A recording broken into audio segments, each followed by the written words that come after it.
Na noite de 25 de outubro de 2016, os pacatos moradores de uma pequena vila na África do Sul foram surpreendidos quando Louise Coca saiu correndo de casa, em pânico. Carregando sua filha de 3 anos nos braços, ela chorava por ajuda, alegando que a filha havia perdido a consciência de repente.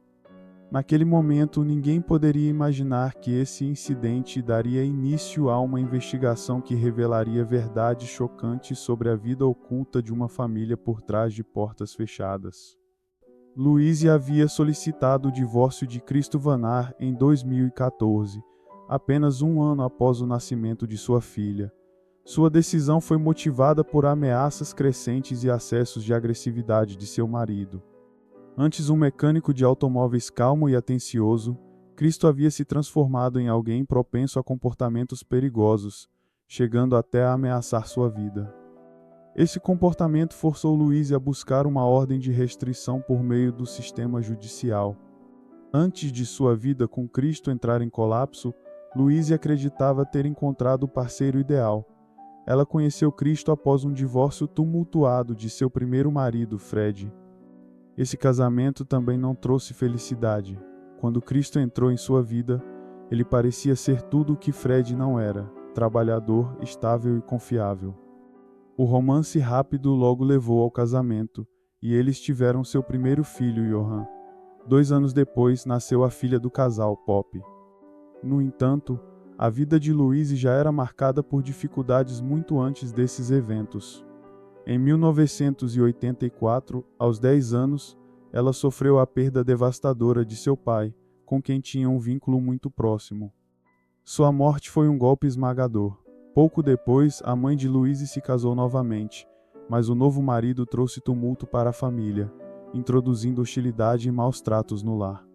Ele era conhecido por seu temperamento explosivo e frequentemente recorria à agressão física para impor controle.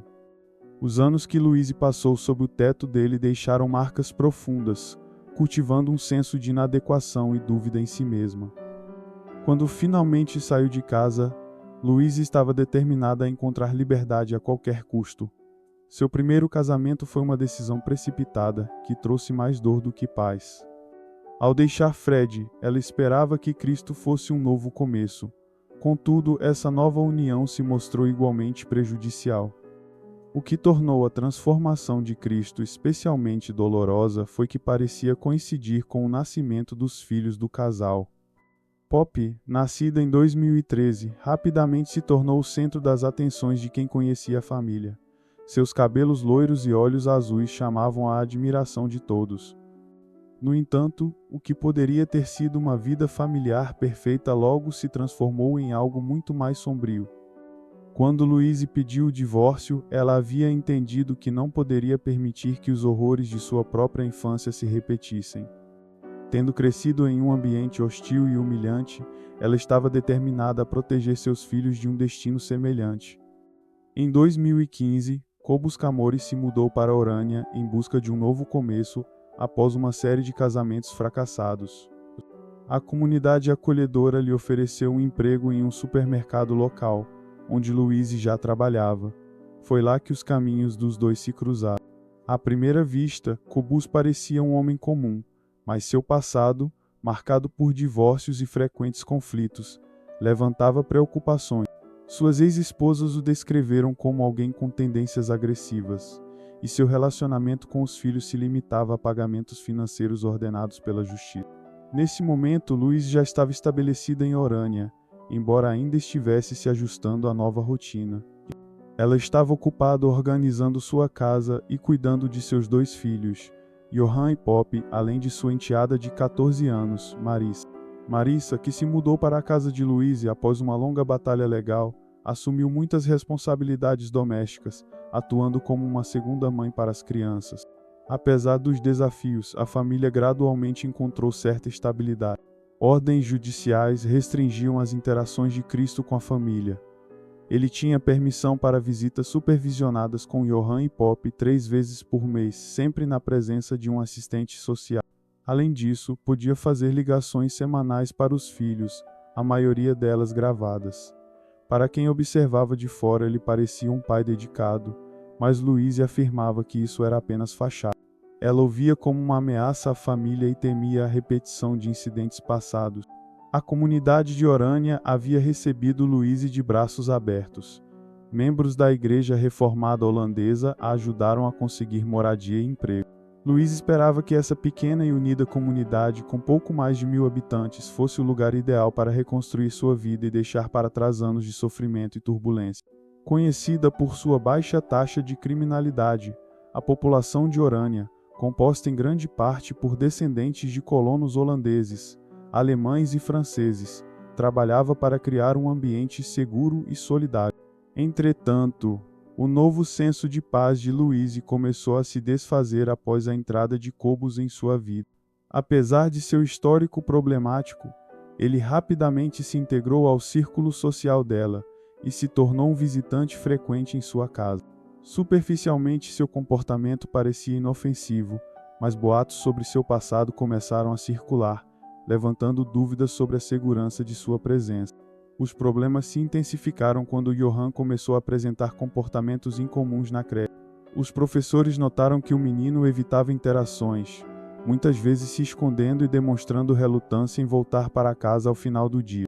Isso levantou alarmes, especialmente porque tanto Johan quanto Pop pareciam visivelmente desconfortáveis ao pensar em voltar para casa com Cobus.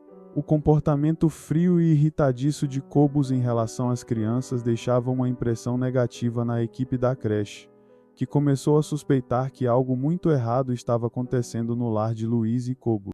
Os problemas na casa de Louise e Cobus ficaram mais evidentes logo após o casamento deles, em 14 de novembro de 2015. Apenas um dia após o registro do casamento, Cobus insistiu para que Marissa, a enteada de Louise de 14 anos, deixasse a casa.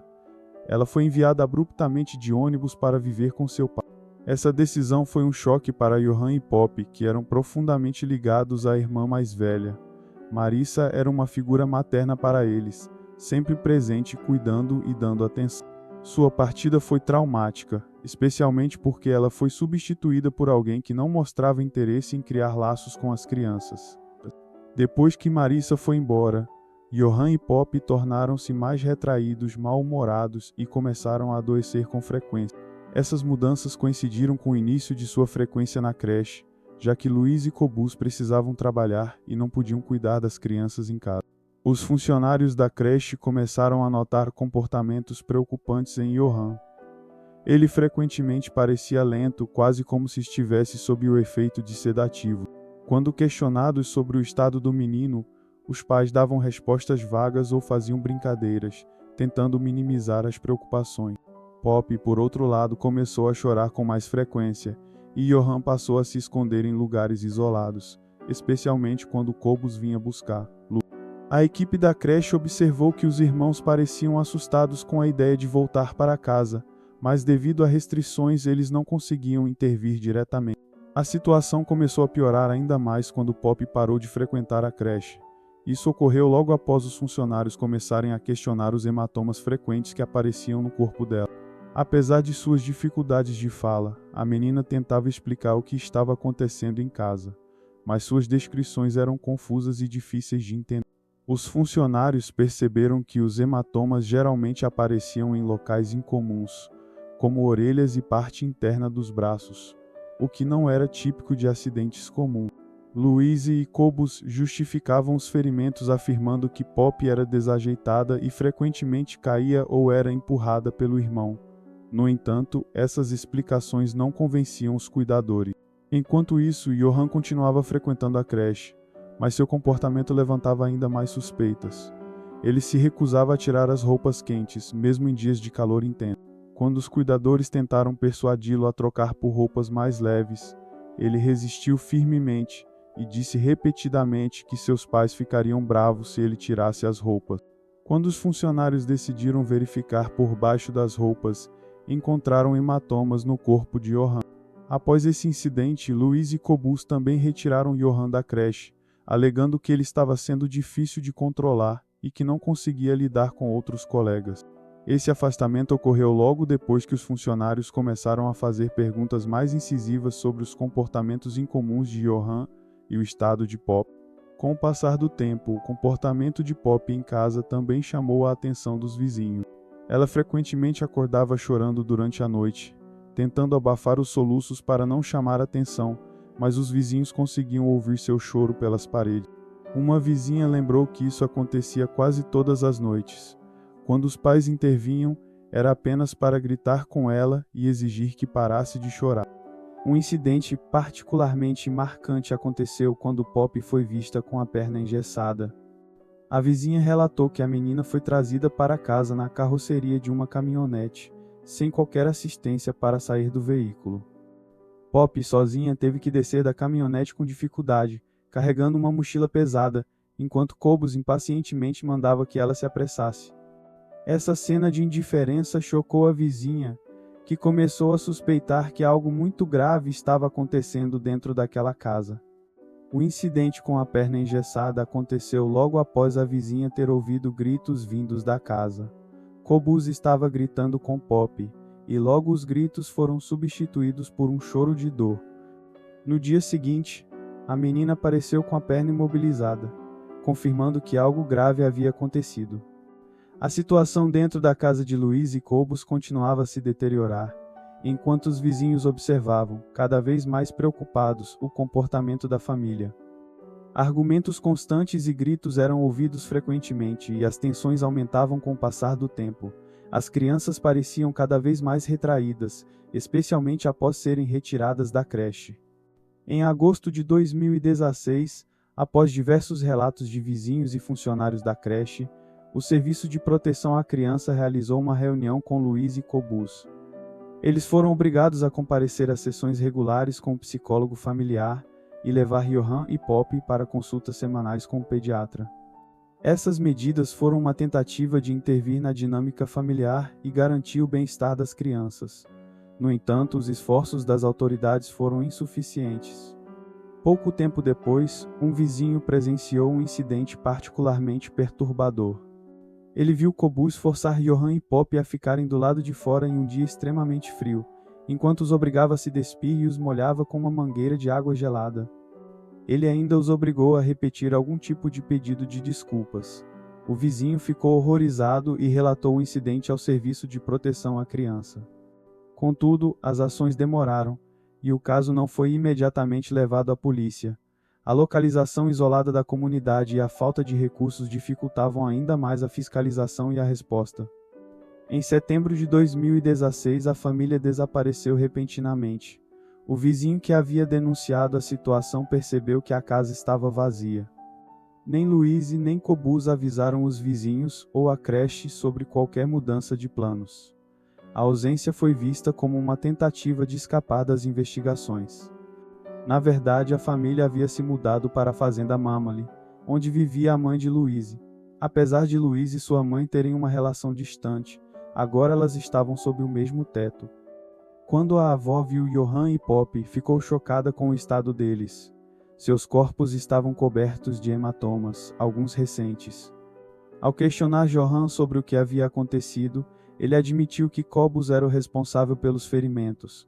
Louise rapidamente interveio, dizendo que o filho estava inventando histórias. Mesmo assim, a avó, que já havia vivido em um ambiente abusivo, sabia que algo terrível estava acontecendo. Ela procurou o pastor local para pedir orientação, mas em vez de ajudá-la, ele a repreendeu por interferir demais, e insistiu que Louise deveria resolver seus problemas familiares sozinha. Desmotivada e temendo piorar a situação, a avó decidiu não agir. Os encontros obrigatórios com o pediatra, ordenados pelo Serviço de Proteção à Criança, começaram a ser ignorados pela família. Durante uma das poucas consultas realizadas, os médicos notaram novos hematomas no corpo de Pop. No entanto, os ferimentos não foram documentados adequadamente, e Louise alegou que as marcas eram resultado de quedas frequentes e brincadeiras com Johan. Em 25 de outubro de 2016, Louise chegou ao hospital local carregando Pop nos braços. Ela implorava por ajuda, dizendo que a filha havia adoecido repentinamente. No entanto, Pop já estava morta. Os médicos tentaram reanimá-la, mas foi em vão. Os ferimentos visíveis no corpo da menina imediatamente levantaram suspeita. Quando questionada, Louise afirmou que os hematomas tinham sido causados pelo balanço do carro durante a viagem até o hospital. O comportamento de Louise também chamou a atenção. Ela parecia emocionalmente distante e mais preocupada em evitar problemas com as autoridades do que em lamentar a morte da filha. Os médicos, desconfiados, chamaram a polícia. Uma autópsia revelou a gravidade da situação. O corpo de Poppy apresentava inúmeros hematomas em diferentes estágios de cicatrização, indicando que ela havia sofrido abusos por um longo período. Os ferimentos eram incompatíveis com as explicações de Louise e sugeriam agressões deliberadas e sistemáticas. Enquanto isso, Johann, que estava presente no hospital, evitava qualquer contato visual com Louise e Cobus. Ele parecia assustado e preferia se esconder no canto da sala. Ao ser questionado, Johann sussurrou que Poppy não queria mais comer. Os médicos acreditaram que essas palavras poderiam estar ligadas aos eventos que levaram à morte da menina e alertaram as autoridades. A polícia deteve Cobus imediatamente, mas inicialmente poupou Louise, acreditando que ela também poderia ser vítima de abuso. Contudo, à medida que a investigação progrediu, a cumplicidade de Louise nos maus tratos tornou-se evidente. A investigação prosseguiu com interrogatórios e a coleta de depoimentos de vizinhos, familiares e até mesmo de Johann. As informações fornecidas começaram a revelar um padrão perturbador de abusos prolongados dentro da casa de Louise e Cobus. Durante o interrogatório, Louise afirmou que, no dia anterior à tragédia, Poppy havia acidentalmente batido a cabeça em um armário. Ela descreveu como, na manhã de 25 de outubro, a menina parecia letárgica e mal conseguia se mover. Mais tarde, Cobus teria retornado para a casa de mau humor. Louise alegou que tentou alertar Lou para não incomodar as crianças, mas que ele a ignorou. Segundo ela, Cobus teria chutado Poppy no estômago. Em vez de intervir, Louise disse que saiu para fazer compras, deixando as crianças sozinhas com Cobus. Quando retornou, Louise afirmou que encontrou Poppy inconsciente na banheira. A menina estava com os lábios azulados e o corpo frio. Louise e Cobus supostamente tentaram reanimá-la, mas não conseguiram. Em vez de chamar os serviços de emergência, decidiram levar Poppy ao hospital em sua caminhonete. Louise argumentou que o balanço do veículo era responsável pelos hematomas no corpo da menina. Essa narrativa foi recebida com ceticismo pelas autoridades. A autópsia contradizia diretamente a versão de Louise, revelando que os ferimentos de Poppy haviam sido causados por agressões intencionais, e não por quedas ou acidentes. Os hematomas eram consistentes com golpes desferidos com as mãos, pés ou contra superfícies duras. A causa oficial da morte foi uma grave lesão cerebral, resultado de um traumatismo que provocou uma hemorragia fatal. O corpo de Poppy também apresentava sinais de outros abusos prolongados. O depoimento de Johann foi fundamental para a investigação. Ele revelou que Cobus frequentemente machucava tanto ele quanto Poppy, e que Louise muitas vezes presenciava os abusos sem interferir. Johann relatou que Cobus chegou a mergulhar a cabeça de Poppy no vaso sanitário como uma tentativa de despertar. O garoto também negou que a mãe tivesse tentado reanimar a irmã, contradizendo a versão de Louise. Os depoimentos dos vizinhos e da avó corroboraram as declarações de Johann. Vizinhos relataram ter ouvido brigas frequentes e gritos na casa, além de terem visto as crianças em situações preocupantes. A avó também lembrou os hematomas que havia notado no corpo das crianças e a falta de ações efetivas por parte das autoridades, mesmo após suas denúncias. Finalmente, em 15 de dezembro de 2016, Louise foi presa e acusada dos mesmos crimes que Cobus. O julgamento começou em outubro de 2017, mas foi marcado por atrasos devido à dificuldade em encontrar advogados dispostos a representar Luz e a deterioração da saúde mental de Cobus, que tentou tirar a própria vida várias vezes enquanto estava preso. No tribunal, o depoimento de Johann foi crucial. Ele descreveu em detalhes os abusos que ele e Poppy sofreram, destacando a negligência de Louise em protegê-los. A acusação usou essas informações, junto com as evidências forenses e os depoimentos de testemunhas, para demonstrar que Louise era cúmplice nos maus tratos que culminaram na morte de Poppy. No final, tanto Louise quanto Cobus foram condenados à prisão perpétua sem possibilidade de liberdade condicional, além de penas adicionais de 10 anos pelo abuso contínuo e ameaças contra Johann. Durante a sentença, o juiz destacou a crueldade dos atos cometidos e a completa falta de remorso demonstrada pelos réus. O caso gerou uma onda de indignação pública, com muitos criticando a ineficiência do sistema de proteção à criança. Apesar das repetidas denúncias de vizinhos e funcionários da creche, as ações das autoridades foram lentas e insuficientes. Representantes do Serviço de Proteção à Criança alegaram dificuldades logísticas e burocráticas como justificativa para a falta de intervenção, mas ninguém da agência foi responsabilizado. A trágica morte de Pop expôs as falhas do sistema e reforçou a necessidade urgente de reformas para evitar que outros casos semelhantes ocorram. Johan, sobrevivente desse ambiente de abuso, foi colocado sob os cuidados de familiares distantes, com a esperança de finalmente encontrar segurança e estabilidade.